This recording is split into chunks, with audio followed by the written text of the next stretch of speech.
My father gave my home office to my brother at dinner. He did not ask, he informed. Then he looked at me and said, "You can work from anywhere." My mother stared at her plate. I said nothing. I went back to the guest house that night, packed my things, and left before morning. 4 days later, the calls started, and they would not stop. My name is Paige. I work in medical billing from home. I lived in the small guest house behind my parents' house, but it had not always been a guest house. It used to be a storage space until I fixed it up myself.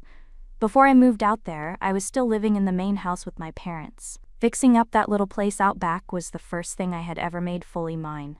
I painted the walls, built the desk, paid for the internet, the heat, even the rewiring one summer when nothing worked right. My father told me if I wanted to live there, I had to make it my own. So I did. It was not just an office, it was the first place in my life that felt like mine. I drank my coffee in the same corner every morning and watched the sun come up through the window above the sink. Nobody knocked on my door unless they needed something.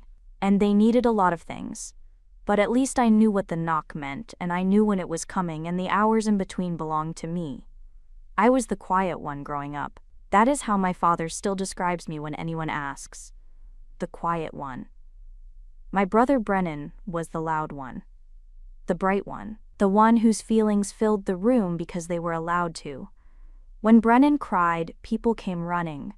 When I cried, I was told I was old enough to handle it. I learned early that bringing a problem into a room only made me feel like one. So I stopped. I handled things on my own. And after a while, nobody asked why I had gotten so quiet, because nobody noticed the silence had a reason. Somewhere along the way, being useful became the closest thing I had to belonging in that house.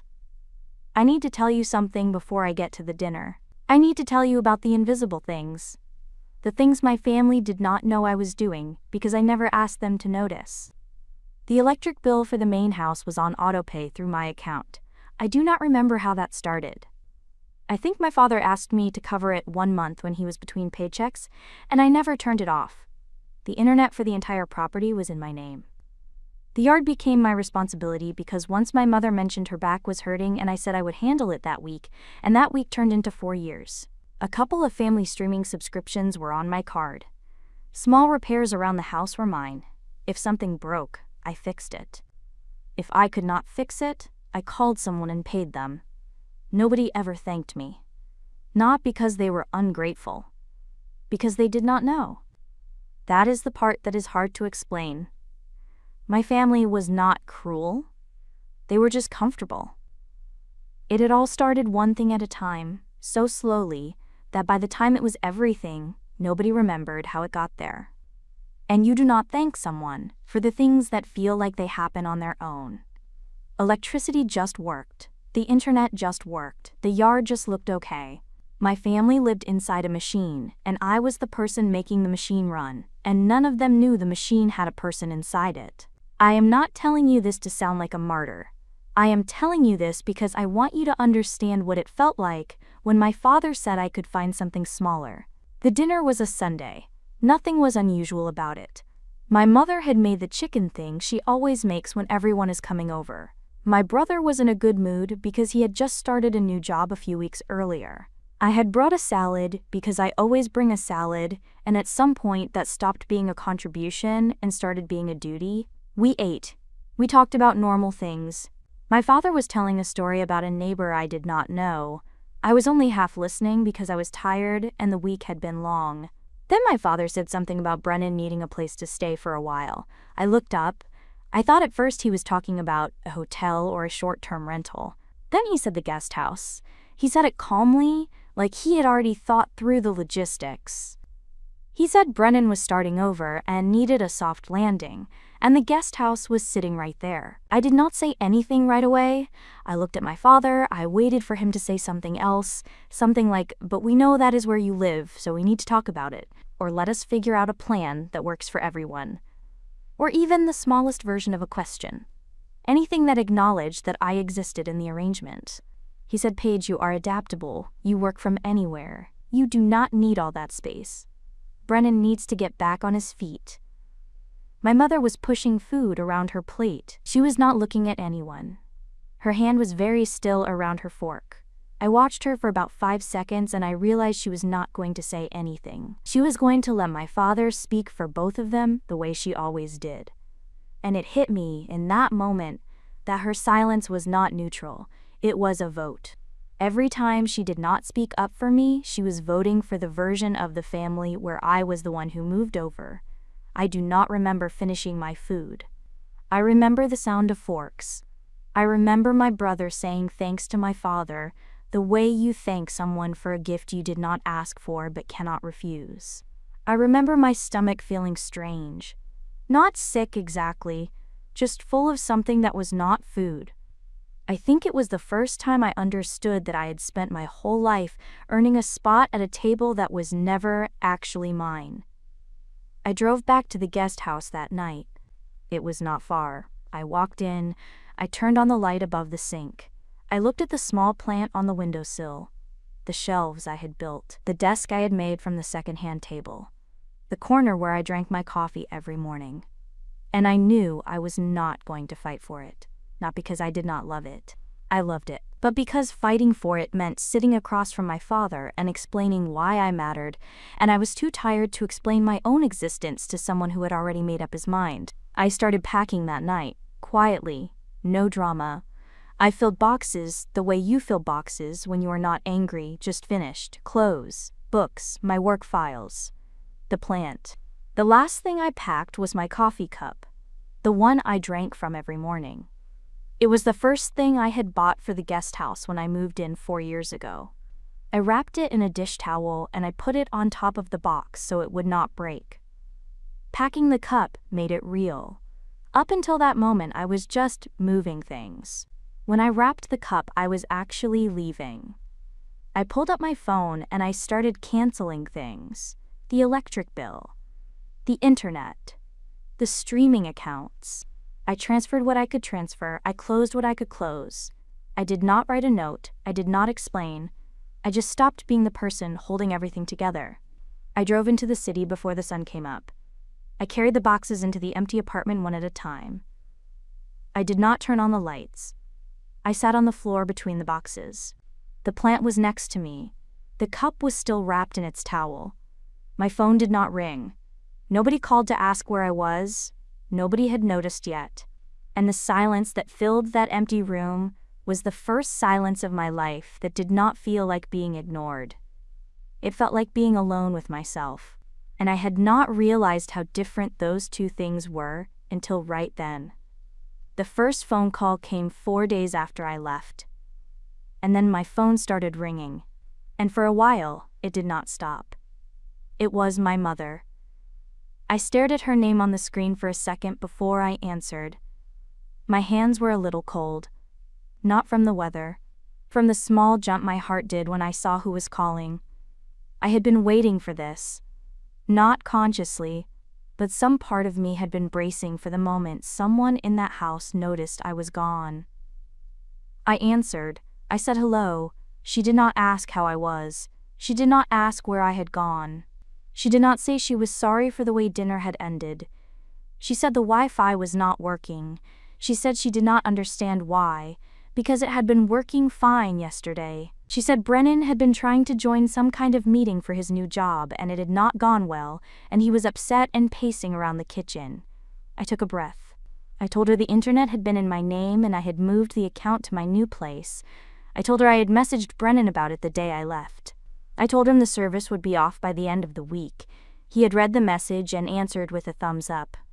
My mother was quiet. Then she said Brennan did not mention any of that.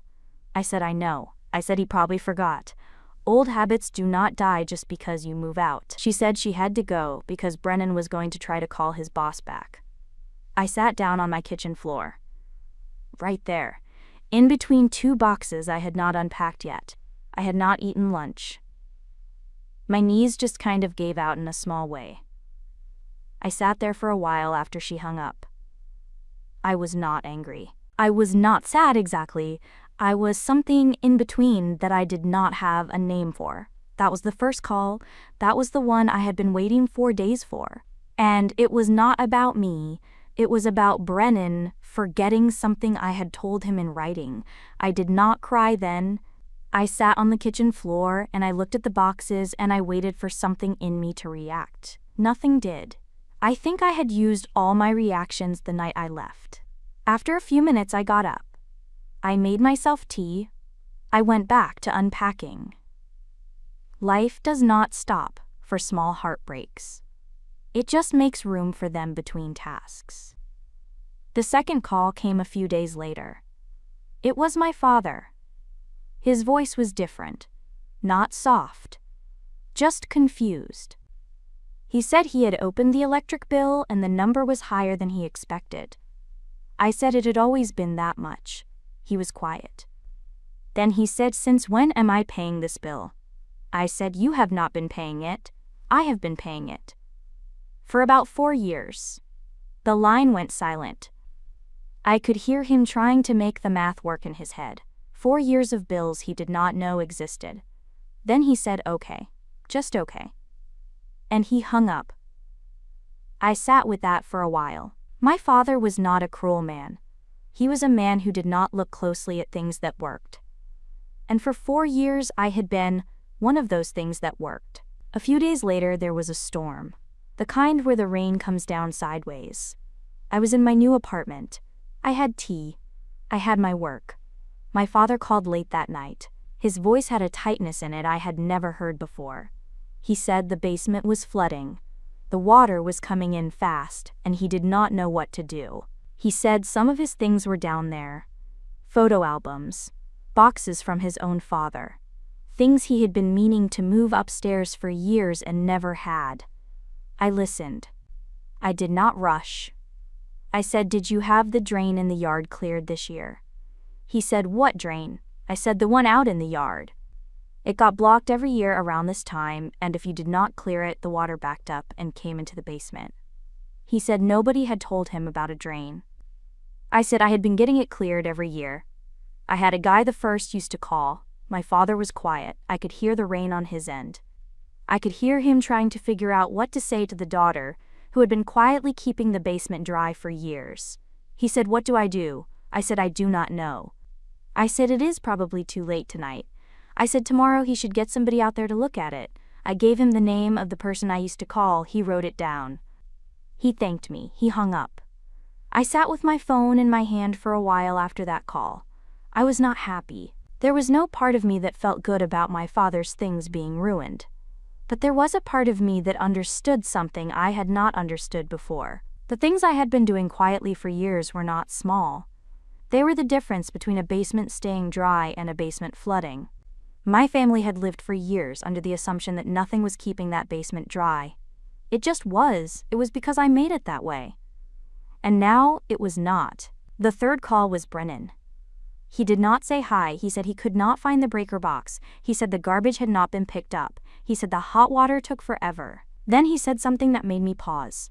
He said he had woken up last night and the guest house had been freezing. He said he had been wrapped in 2 blankets and he could still see his breath in the air. I asked if he had checked the filter. He said, "What filter?" I told him about the heating filter and where I kept the spare ones. He said okay. He was writing it down. I could hear him scribbling on the other end. As he was asking these things, I could hear my entire invisible job being read back to me, one question at a time. Every answer was something I had never explained because I had just been doing them. He thanked me, actually thanked me, and then his voice went small in a way I had not heard since we were kids. He said, "Paige, how long have you been doing all this?" I said, "A long time." He was quiet. Then he said, "Okay. I will figure it out." He hung up. I put my phone down and I pressed my hand against my chest because something was moving in there and I did not know what to do with it. I was still working. That is the part that surprised me.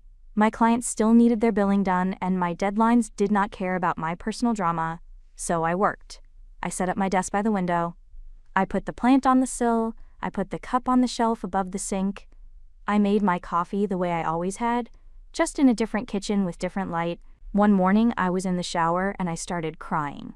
I do not know why. The water was hot and my shoulders were loose for the first time in years, and suddenly my face was wet in a way that had nothing to do with the shower.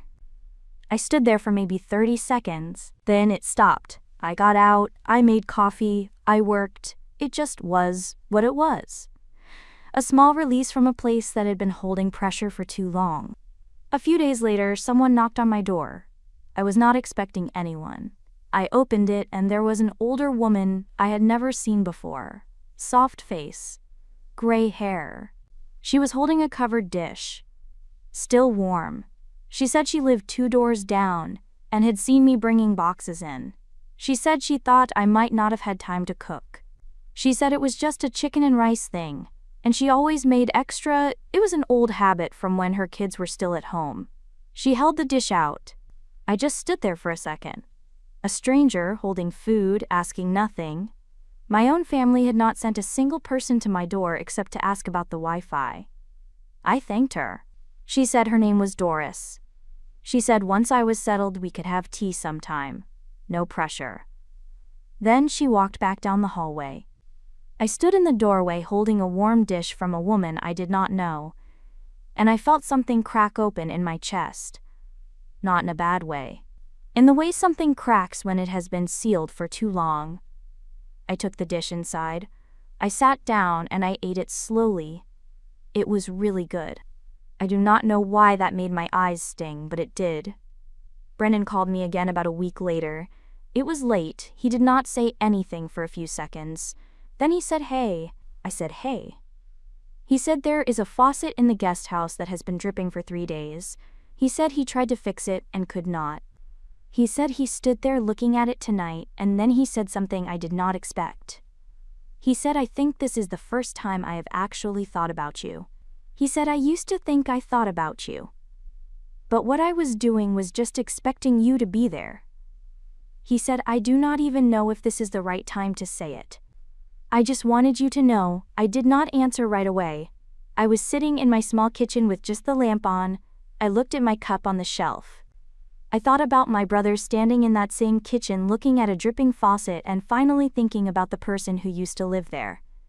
I said, "Okay. Just okay." My voice was softer than I expected. He said okay back. And we hung up. The last call that week came from my father. He did not start with hello either. He said, "Paige, we need to talk." I said, "About what?" He said, "Not on the phone." I said, "Okay." "Where?"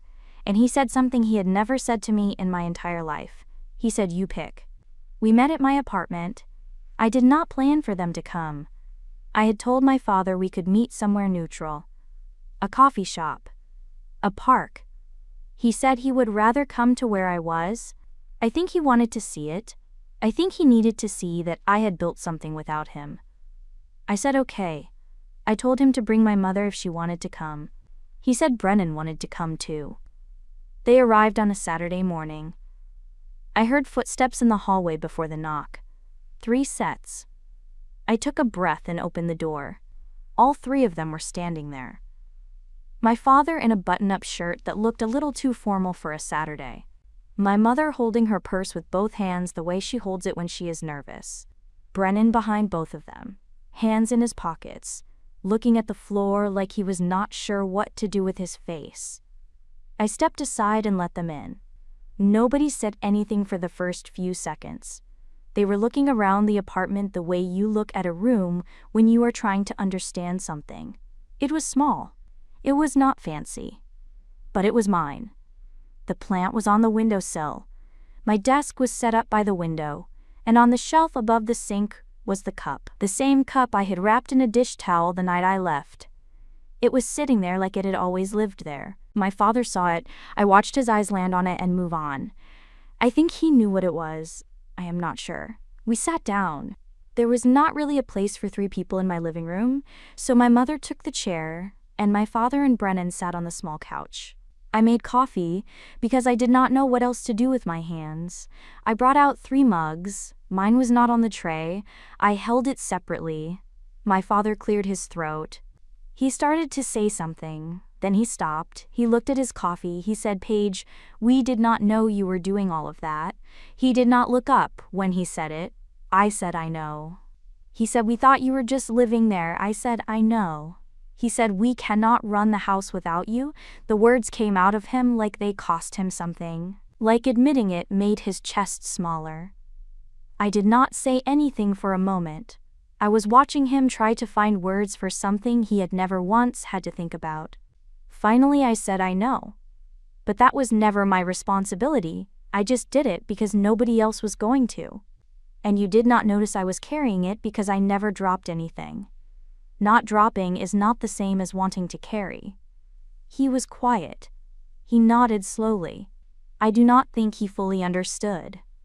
But I think he understood enough to sit with it. Then my mother spoke. I was not expecting that. She had barely said anything since walking in. She said, "Paige, I need to tell you something." And then she stopped. She took a breath. She tried again. She said, "I saw it. All of it. I saw the bills and the repairs, and the way you took care of things that should have been mine.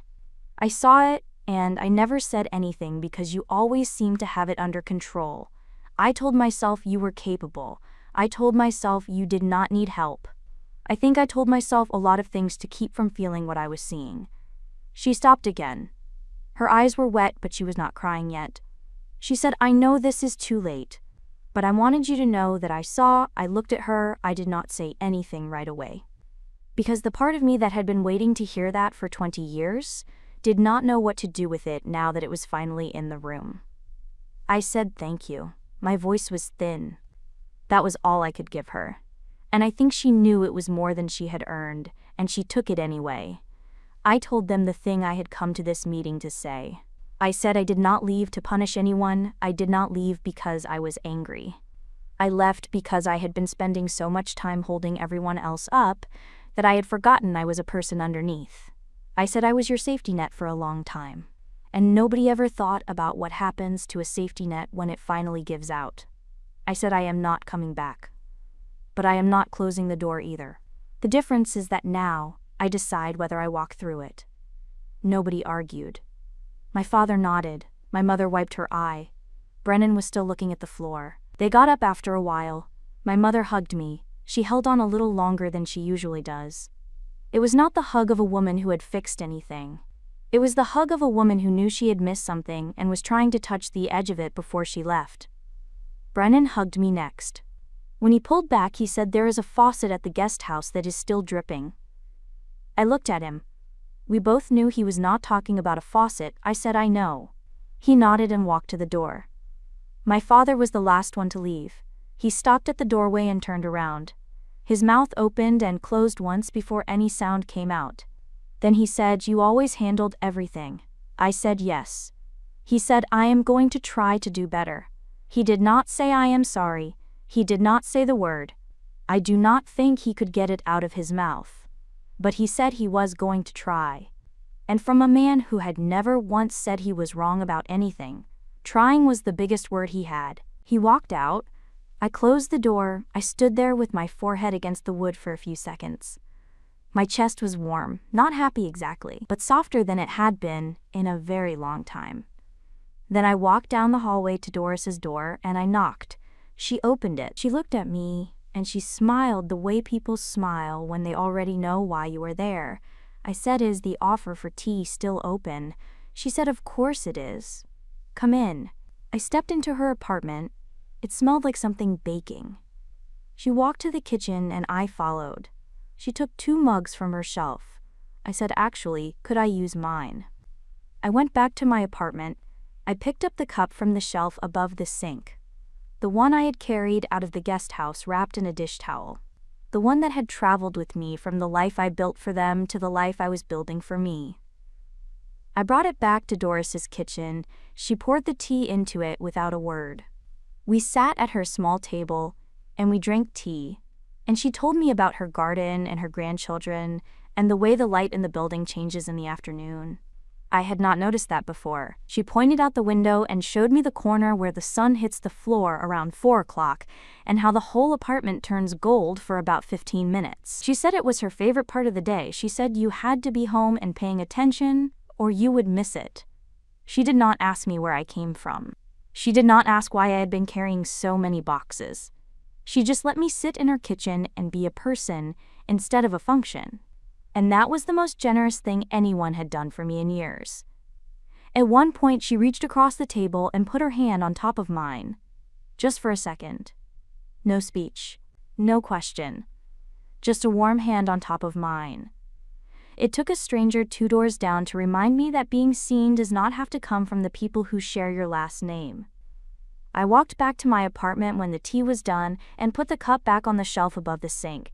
It looked the same as it had in the guest house, but it meant something different now. Back there, it was proof that I could make a small corner of the world feel like mine. Here, it was proof that I could take that feeling with me. For a long time, my family thought I was strong. That was why they kept taking. And for a long time, I thought being strong meant carrying everything without complaint. It did not. I did not lose myself when I left. I just stopped leaving myself behind. If you have been the one carrying everything in your family, I want to hear from you. When did you realize you were doing it alone? And tell me where you're watching from, and what time it is where you are. I always love seeing how far these stories reach. If this one stayed with you, subscribe. I will see you in the next one.